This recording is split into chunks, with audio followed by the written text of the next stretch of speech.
His name is week 4. And today I'm going to try to do it different. Today's poem is by Edgar Allan Poe, A Dream Within a Dream. Hope you enjoy. And yeah, man, it's been a month. Hope you're here with me for another 11. And yeah, let's get into it. A Dream Within a Dream by Edgar Allan Poe.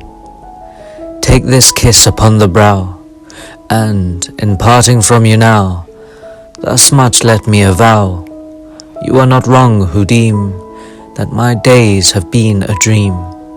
Yet if hope has flown away in a night or in a day, in a vision or in none, is it therefore the less gone?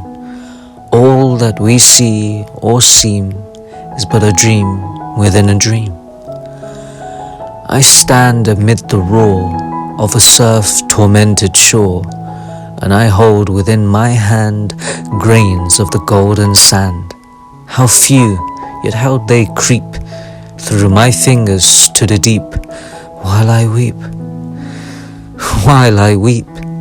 Oh God, can I not grasp them with a tighter clasp?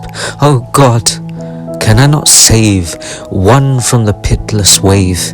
Is all that we see or seem but a dream within a dream?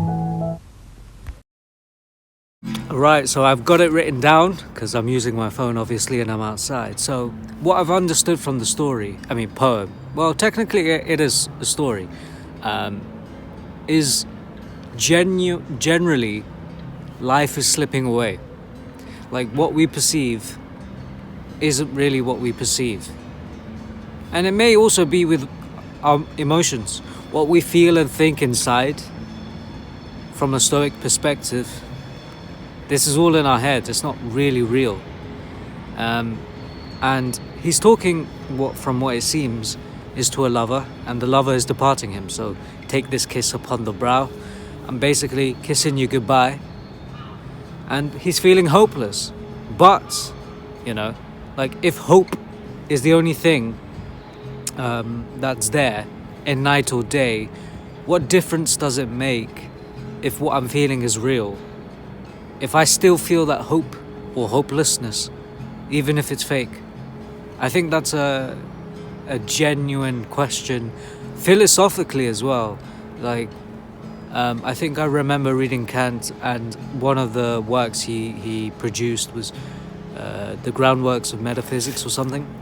And I think the nutshell was, suppose you objectively prove morality is false. Like there is no objective morality. We're going to behave as though there's morality, irrespective of whether there is it or not, or whether we can prove it or not. If we can't prove objective reality, we're going to behave as though it's real, regardless. That's the only way we can function. And then later on he talks about the sand. Like he's on the shore. Where's the line? I stand amid the roar on the shore, whatever. So, and he holds the sand in his hands, and it slips away through his fingers. And that's basically a representation of what life is. You grasp what you think you grasp, really just goes away again. But that could be taken on a love sense or on a objective sense. Like life is a dream within a dream. It's all is the word ephemeral.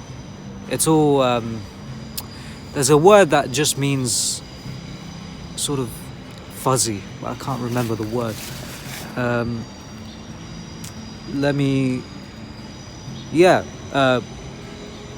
I think that's what I've taken from the poem. A dream within a dream. And oftentimes there are times where I'm sure you can relate, where you've had dreams and it does feel sort of deja vu. Like this happened before, but I'm not quite sure. And sometimes in reality as well, something's happened, but you can't quite remember it, and you're like, am I making this up? Like simple things like, did I take my medication? I swear I took it. Or did I, what time was it? Stuff like that. And it's kind of I mean, he put it more beautifully in more obviously archaic language. But life can be very illusory. But so can love. So can people. People come and go. Friends come and go. Lovers come and go. And that's a hard fact I've had to deal with in my life. There's some friendships that I've kind of left alone for the sake of leaving alone, because I have to leave, because that's just, life happens. But there are some friendships that have to end because it's just chaos. And I'm at the stage where I've actually cut a few people off, and I don't feel regrets. It's for my own benefit, because sometimes I can be a douche, not gonna lie, but sometimes I feel someone else is, and it doesn't really benefit me, to keep in contact. Shut up. And that's the main issue. Like, the feelings you have, like all these special moments, it's all illusory if you keep fantasizing about it. I mean, there's deeper meanings, but I think standing upon the shore and holding the grain of sand paints the vivid image of sort of man's nature to be with nature, but at the same time to also like acknowledge, oh my god, this was a mistake, to also acknowledge I'm walking on mud, to also acknowledge that even if we find solace in that, maybe that's not real. But I have a hard time to figuring out whether he's talking about reality or whether he's talking about emotions, because the emotions can be illusory as well, and I'm not entirely sure which is which. But I'll see you tomorrow. Thank you for joining. See you next week. Bye.